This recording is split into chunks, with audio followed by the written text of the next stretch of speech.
ये चूड़ी लेकर आई हूँ हमारे 56 इंच के नरेंद्र मोदी जी के लिए। योगी जी आप पढ़ें, पहले से आप एक नामर्द की भूमिका अदा कर रहे हैं। थोड़ा सा भी नरेंद्र मोदी को अगर शर्म बची है तो आदित्यनाथ के को बर्खास्त करे। जो चिराग एक बित्ता का जो वो टीका लेकर घूमता है और कहता है कि हम दलित हैं और हमको दलित राजनीति करती है, वो हमें लगता है सत्ता के लिए अगर उनकी अपनी बेटी भी रहे तब भी वो निछावर करेंगे, क्योंकि उनको सत्ता की भूख है, बाकी किसी चीज की भूख नहीं है। मैं राष्ट्रपति जी को भी बोलना चाहूंगी। उत्तर प्रदेश के हाथरस और बलरामपुर में हुई जघन्य अपराध को लेकर पटना में जबरदस्त आक्रोश है। पीछे देख सकते हैं कैंडल मार्च निकाली गई है और यहाँ पर जो दो युवती, एक बलरामपुर और एक हाथरस में जिस तरह से जघन्य अपराध किया गया, दलित बच्चियों के साथ बलात्कार किया गया, हत्या कर दी गई, शरीर को तोड़ दिया गया। आदित्य योगी शर्म करो, शर्म करो, शर्म करो। आदित्य योगी इस्तीफा दो, इस्तीफा दो, इस्तीफा दो। महाराष्ट्र सरकार इस्तीफा दो, इस्तीफा दो।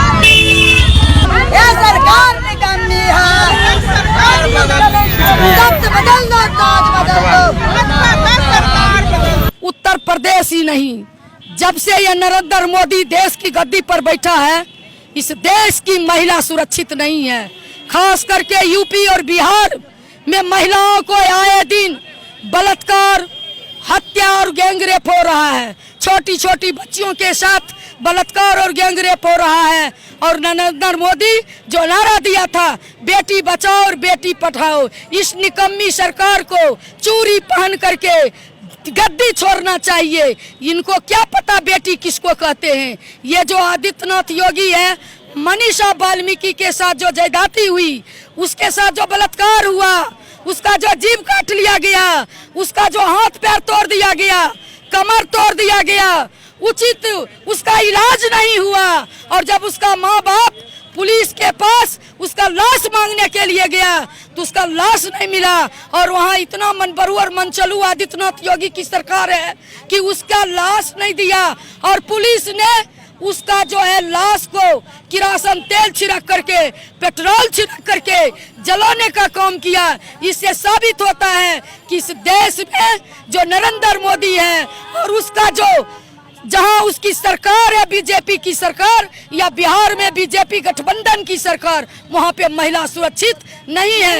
मैं महिला अध्यक्ष होने के नाते मांग करती हूं कि थोड़ा सा भी नरेंद्र मोदी को अगर शर्म बची है तो आदित्यनाथ के को बर्खास्त करे और आदित्यनाथ के जगह पर कोई दूसरा मुख्यमंत्री नियुक्त करे। इतना ही नहीं, जिसने उसके साथ बलात्कार किया उस बलात्कारियों को फास्ट ट्रैक कोर्ट के माध्यम से फांसी की सजा दे। और जो पुलिस ने इस तरह का हरकत किया, पुलिस ने लाश को जलाने का जो हिम्मत किया, उस पुलिस को भी बर्खास्त करे, उसको भी फांसी की सजा होनी चाहिए। आज मुझे समझ में आ रहा है बेटी बचाओ और बेटी पढ़ाओ के पीछे उनका असली अर्थ क्या था।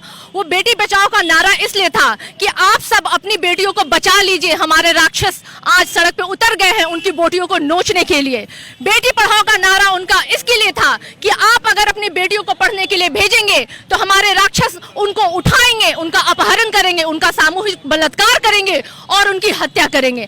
अब ये दोनों स्लोगन का अर्थ असल मायने में समझ में आ रहा है। मैं ये चूड़ी लेकर आई हूँ हमारे 56 इंच के नरेंद्र मोदी जी के लिए। ये नरेंद्र मोदी जी आपके लिए है, जो आपकी स्थिति आपके राज्य में, आपके शासित राज्यों में हो रहा है। ये चूड़ी आप जरूर पहने। ये चूड़ी मैं अयोग्य योगी जी के लिए लेके आई हूँ। योगी जी आप पढ़ें, पहले से आप एक नामर्द की भूमिका अदा कर रहे हैं। और खास करके मैं दो चूड़ी और लाई हूँ स्मृति ईरानी जी के लिए। जब एक टाइम में वो सड़कों पे महिलाओं के दर्द और बलात्कारियों के लिए सड़क पे उतरती थी और आंदोलन करती थी, आज पता नहीं वो सत्ता के लोभ में किन नामर्दों के साथ बैठी हुई हैं। आज उनके कानों तक उन बेटी और बहनों की चित्कार नहीं पहुंच रही है। आए दिन हर दिन बलात्कार और अपहरण की खबर हो रही है, लेकिन आज वो सड़कों पे उतर नहीं रहे हैं। क्या स्मृति ईरानी जी आपने अपना जमीर बेच दिया? क्या आपने अपना अस्तित्व बेच दिया? अगर नहीं बेचा है तो आइए, खड़े होइए। हम आपका वही रूप देखना चाहते हैं जब आप लोगों को चूड़ियां भेजा करती थी। बहुत दुख की बात है स्मृति ईरानी जी, बहुत दुख की बात है अयोगी योगी जी, बहुत दुख की बात है नरेंद्र मोदी जी। हम कहते हैं हम उस भारत देश में रहते हैं जिस भारत देश को भारत माता कहते हैं। दुख की बात है उसी भारत देश में, उसी भारत माता के देश में माताओं का सबसे ज्यादा उसकी अस्मिता को चोट पहुंचाया जा रहा है।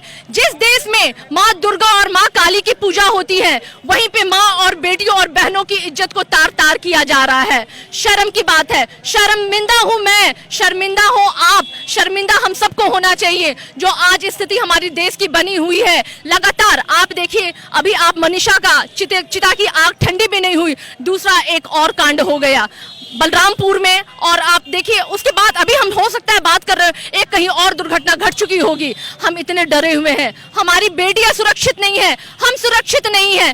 कब तक, आप कब तक ऐसे करते रहेंगे? जवाब देना पड़ेगा नरेंद्र मोदी जी आपको। आप हम लोग बहुत दुखी हैं, आहत हैं, और ये सरकार की नीति इससे दिखती है। आप सिर्फ स्त्री विरोधी ही नहीं, आप विशेष करके दलित भी विरोधी हैं, क्योंकि जितनी भी जघन्य घटनाएं घटी हैं उसमें अधिकतर जो महिलाएं हैं वो इसी समुदाय से आती हैं। तो ये आपका इन सारे कृत्यों से ये दिखता है, आपका चरित्र दिखता है। दलित नेता कहाँ है एनडीए के? रामविलास पासवान, चिराग पासवान और उसी पर हाँ हंसराज हंस सड़क पे क्यों नहीं दिख रहे? वो इसलिए नहीं दिख रहे क्योंकि सब सत्ता के लोपित लोग हैं, सबको सत्ता की भूख है, वो सिर्फ सत्ता के साथ है, वो समाज के साथ नहीं है। कितनी बड़ी साजिश है कि आप जब आरक्षण की बात करते हैं तो वो चाहते हैं कि नौकरियों में आरक्षण समाप्त हो जाए, लेकिन राजनीति में आरक्षण रहे ताकि ऐसे ही लोग जो अपनी सत्ता में पैठ जमा चुके हैं वो अपने बेटों के लिए, अपने पोतों के लिए अब राजनीति करें। जो हम जातीय राजनीति से भी देख रहे हैं कि हर पार्टियों में लेकर के लोग कूद रहे हैं। तो ऐसे लोग जो चाहे वो मृत्यु सैया तक लोग पहुंच गए हैं लेकिन अपनी राजनीति नहीं छोड़ रहे हैं। जीतन राम मांझी अगर विपक्ष में होते तो क्या इस तरह घर में होते कि वो भी सड़क पे होते?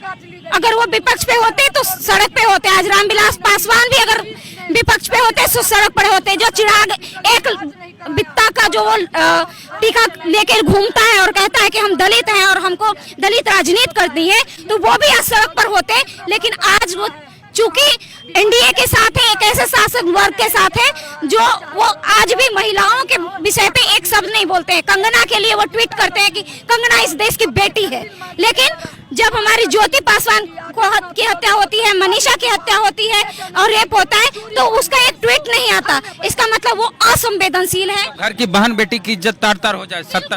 हमें लगता है सत्ता के लिए अगर उनकी अपनी बेटी भी रहे तब भी वो निछावर करेंगे, क्योंकि उनको सत्ता की भूख है, बाकी किसी चीज की भूख नहीं है।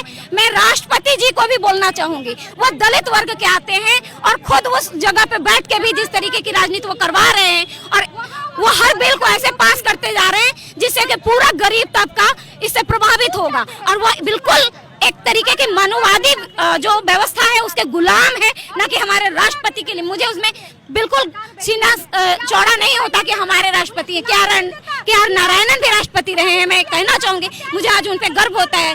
अब एजेपी अब्दुल कलाम भी रहे हैं राष्ट्रपति, मुझे गर्व होता है। लेकिन ऐसे राष्ट्रपति जो कि कोई काम के नहीं है, बिल्कुल ऐसी संवेदनाओं असंवेदनशील व्यक्ति हैं। हमारे पूरा का पूरा जो हमारा समाज है जो सत्ता का लोभी है और वो असंवेदनशील है।